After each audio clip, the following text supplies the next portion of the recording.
My name is Kunal, and welcome to the Geeks of the Valley podcast, which connects with some of the brightest minds globally who are leading their respective industries today to discuss the hottest upcoming industry trends and how their work is affecting the global economy. This morning from Singapore, we have an ex BNY Mellon and Tryb Group executive joining us. Please welcome the current co founder and managing partner from 1982 Ventures, Herston Elton Powers. Herston, thank you so much for joining us today. No, thanks for having me on. Great to speak to you and love what you're doing with the podcast. No, thank you. And you guys have always been a big supporter of it. Last time we had your other 1982 Ventures co-founder, Scott, join us as one of our first venture capital guests on our podcast. But that being said, what has the team been up to since the last time we spoke? I hear you have some really exciting developments in place. Yeah, it's been a very exciting and busy time. Launching a fund during a global pandemic will definitely keep you busy. I'll put it that way. So we've been working hard and basically trying to build a fund that founders want to work with and that LPs can get behind in our mission, which is finding the best fintech founders across Southeast Asia that are going to transform financial services in this market. So we've been busy making sure that we get into the best deals, supporting our portfolio companies, and attracting the best LPs and co-investors that we can that really want to be a part of building the next best seed fund in Southeast Asia. So it's been incredibly busy, even without the excessive travel that you would have expected. We're busy crisscrossing around the globe, but via Zoom. I'm happy to hear that. And from what I understand, right, you guys are about 12 months into raising your first fund. What has the process kind of been like so far? And what have been some of the most exciting milestones you've achieved till date? Yeah, I mean the process has been challenging, to be frank. The pandemic did not help with regards to raising a first time fund. With that said, we had an advantage in the sense we had a very clear idea of what we wanted to build and what our investment strategy was, and that has resonated with LPs that see the world that we do. So the process has been getting out there and introducing 1982 Ventures as the next best seed fund in Southeast Asia that it has the ability to get access to the highest quality investments in Southeast Asia, and that's no small feat. I'm sure there are many VCs in the market thinking, how did 1982 get into this deal, or how did I not see this company? And that's just a testament to the groundwork that my partner and I have been laying for the past 5 years in this region, supporting founders, expanding our network across segments, whether it's corporates, investors, founders, doing whatever we can to make sure that if you're thinking about launching a fintech startup, that we're the first port of call. We're more than likely going to be your first VC check that you get as well. And even if you're not ready, we're going to be able to support and guide you. So that's really been what we've been doing, is building that brand, that credibility, that reputation that founders want to work with. And I think that separates us from the angels that are dabbling in this market, the generalist funds that don't understand fintech or are unable to really support companies with respect to fintech business models and a network. That's really what's pushed us along in this journey. I think the other great thing is that we're doing this in the most attractive market in the world. Southeast Asia, compared to all other emerging markets, is about to see a renaissance that can only be described what China and India have already experienced, 10, 20 years ago. With Grab's listing in the US coming up, we're going to see more and more investors finally get it, that Southeast Asia has the best macro, the best demographics that of any market in the world, and we're just getting started. The investment opportunity in my mind for early stage venture capital, there's no better place to do it in Southeast Asia. And when it comes to this point you had alluded to of guidance and support of startups, What have been some of the most recent exciting portfolio investments you've had? Yeah, it's hard to choose one, we're extremely proud of the portfolio that we've built with regards to our investments across the region. We are at the vanguard of seed stage and fintech investing. I mean, we've backed Brick in Indonesia, which is a financial API player, considered the Plaid of Southeast Asia, that has executed so well that they're already the market leader with regards to bank account coverage, to API calls. They are just killing it. And we're incredibly lucky to have backed these founders as their first VC check. And they happen to be the first Southeast Asian investment of Better Tomorrow Ventures, the US fintech fund. So, it's very exciting to see that company go from strength to strength in such a short period of time. Fundiin is a company that we backed in Vietnam. Again, first money in. It takes two themes that are incredibly attractive right now. One, Vietnam is a market that most investors want to get access to. Most investors don't have the network or the on-the-ground knowledge to actually deploy there. The thing that Fundiin does is they do a pure buy now, pay later model. So similar to Afterpay. And you combine one of the hottest markets with one of the hottest fintech segments, and you got a very attractive company. Once we announced this deal, strategics and other VC funds have been knocking on their door, and we've just had to hold them back and say, this company is signing up some of the biggest brands in Vietnam right now. We'll let you know when they're ready to raise. So really exciting to announce that deal and to see the positive reaction from that. We backed Homebase in Vietnam, which was the first Vietnamese startup to be accepted to Y Combinator. They actually invited us to that round. We backed Infina, which is the Robinhood of Vietnam, and that model of individual and retail stock trading and online brokerage is incredible in Vietnam. It's probably one of the best markets for this model for a variety of reasons I can get into. So, I mean, those are just a few. We were the first investor into a fintech that brought a completely new fintech business model to Southeast Asia. Wagely is doing earned wage access. This has been going on for years in Europe and the US, and Wagely was the first fintech in Southeast Asia to launch this model and has done incredibly well and clearly the market leader. So, I mean, there's many other companies that I could go into, but those are just a few that come off the top of my mind. So it's hard to choose one. We're excited about the entire portfolio and very proud of our ability to get access to these deals. Wow, just some really exciting investments you guys have in the pipeline. Yeah. I mean, we haven't even announced. I guess I'm announcing it right now. So this company has been under the radar, but just doing the work, as we say. Incredible founding team and executing at some of the highest levels. So what we're really excited about is that we don't necessarily have to reinvent the wheel. Many of the fintech business model, the playbook is written. It's about localizing and moving as fast as possible to gain adoption and market credibility. So in the first wave of fintechs in Southeast Asia, it was heavily dominated by e-wallets and peer-to-peer lending, very important aspects of the fintech ecosystem. But now the market is so much more developed and the opportunities are so much clearer now that we're seeing, I'd say, more sophisticated fintech business models being brought to the region. And I wouldn't say it's a copy-paste, but the opportunity is that all of the big fintechs, and actually the most valuable VC-backed companies around the world, such as Stripe or Klarna, all of those haven't gotten to scale in Southeast Asia. They're really just starting. So probably the most exciting thing is that we're seeing the start of a journey that we know where the end place is. And for Southeast Asia, the fintech ecosystem, while maybe talked about a lot, is still very, very young. And coming in at seed stage allows us to get access to what are definitely going to be the next big tech companies in this region, and they'll all come from the fintech sector. And really potential unicorns here, right? As I hear a lot of venture money and just liquidity in the markets is moving in, right? A lot of dry powder out there.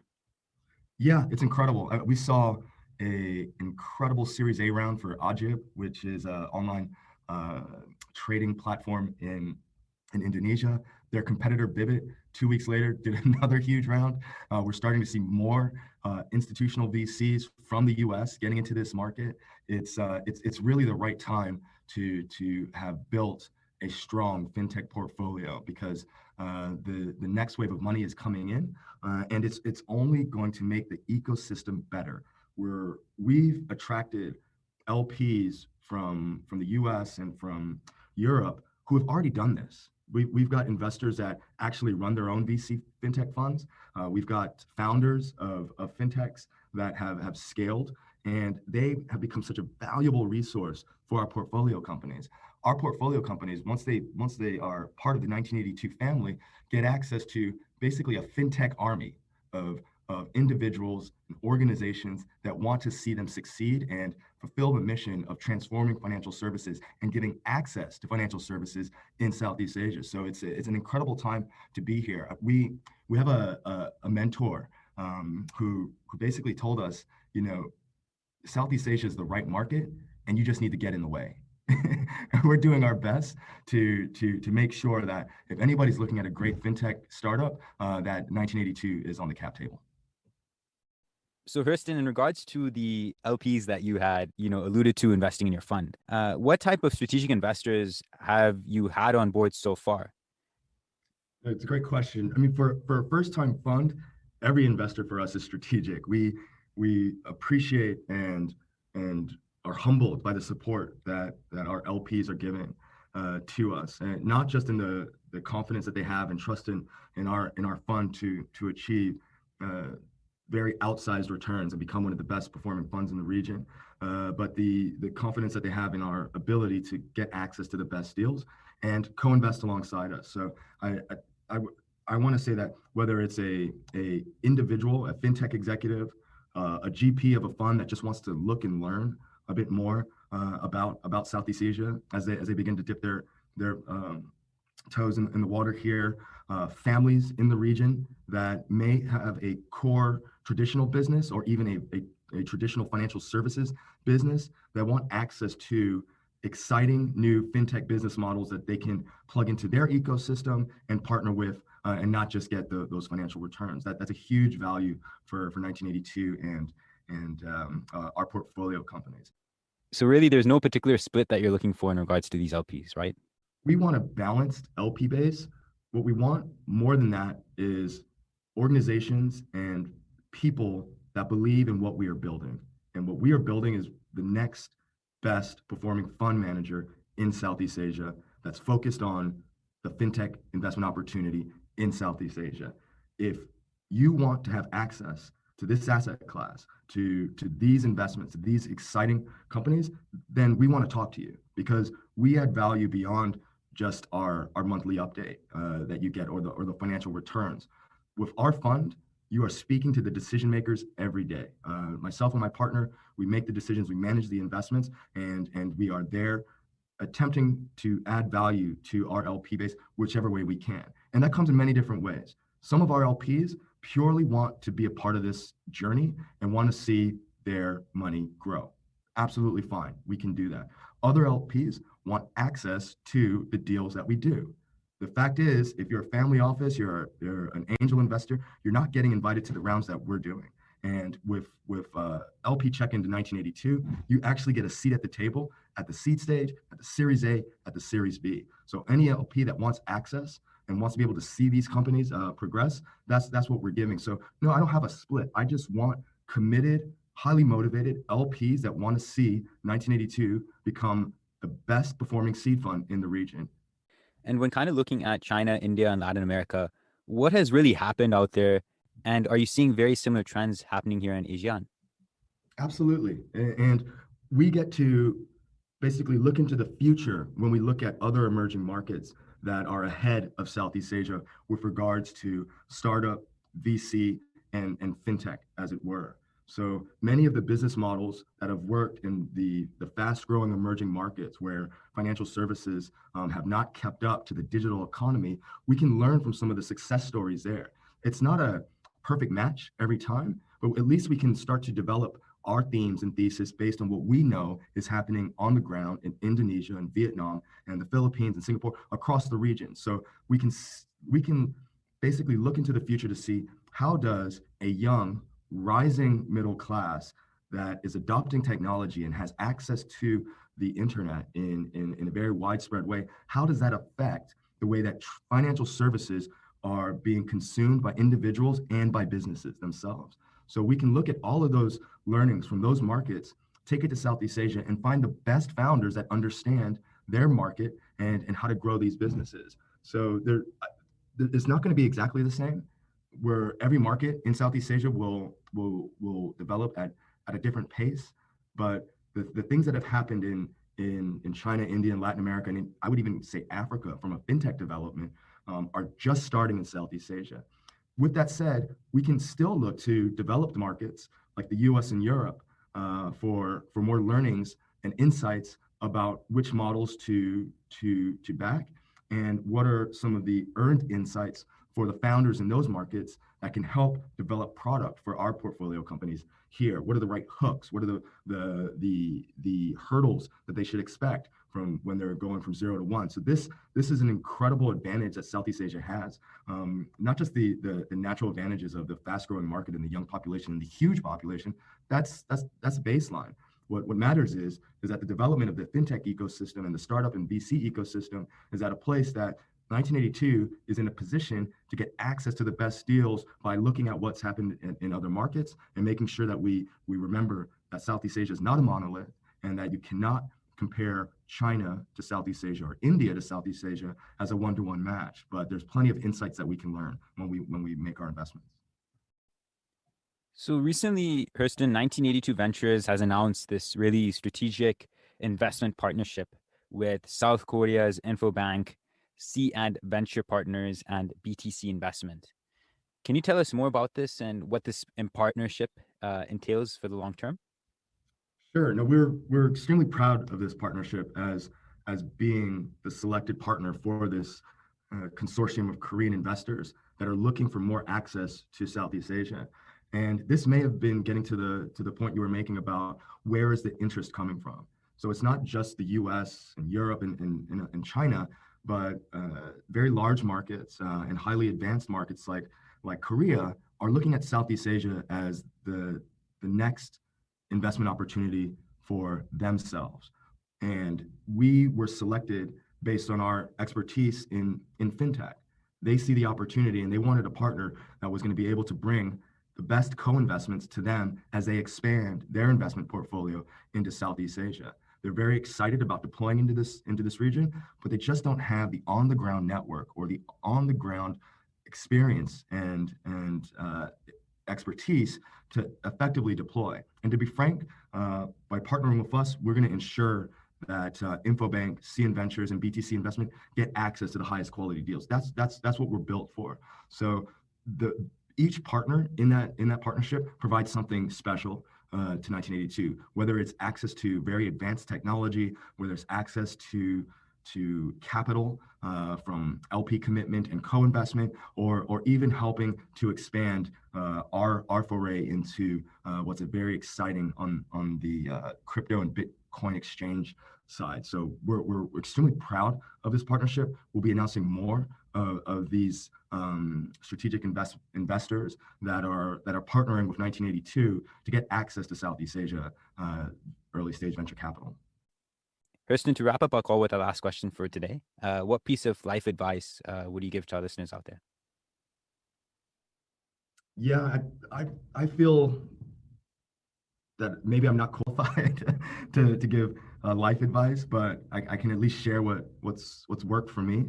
And the things that the one thing that I would say that has helped me throughout my entire career and even personal life is to not wait and to get started as quickly as possible, even if you're not ready. Anytime that I've waited too long to execute on what I know is the right direction, I've always regretted it. So it's something that I have to do as a very thoughtful person. I have to be very intentional about that energy to push forward even with uncertainty. And I know that in my personal life and throughout my career, the times where I felt most gratified and saw the best results is when I knew a decision was right and I started immediately and got moving forward. So it's kind of a funny motto we have at 1982 Ventures, and it's just two words: let's go. And it really embodies the spirit that we try to bring when we're working with our portfolio companies, with our LPs, and it's something that I'm trying to instill in my two boys as well, to not wait for the opportunities to come to you, and to get moving, to get started, and don't regret waiting too long. So that'd be some of the advice that I'd give. But I guess another thing that I have to be intentional about is that building a leading seed fund is no different than building a great company. In my view, we it's a hard grind to do so. But the thing that I've been intentional is to make sure I enjoy the process, because there's nothing else that I'd rather do. I'm fully committed and have the strongest conviction that we will succeed, and we are focused on the right opportunity, and we're building the right firm. But when things are getting tough or rough, or it's just hard work, I have to sit back and enjoy the process, and that's what I would say to every entrepreneur: is don't feel alone. That you're doing something that you believe in. Enjoy it, because you'll be looking back at these times. And I know if things go sideways for me, I have a shoulder to cry on, right? Which is you, Herston. We can cry and celebrate together. There's both. True. And Herston, for people who are interested in maybe catching a cup of coffee with you, what would be the best point of contact, or maybe just connecting with you over a call? Yeah, just reach out. My email is my name, Herston at 1982.vc. I'll try my best to respond. Always happy to meet and connect with anybody that is interested in what we're building and what we're doing. And that's the best way to get in contact. Herston, it was a pleasure having you on Geeks of the Valley, and thank you so much for joining us today. Thank you.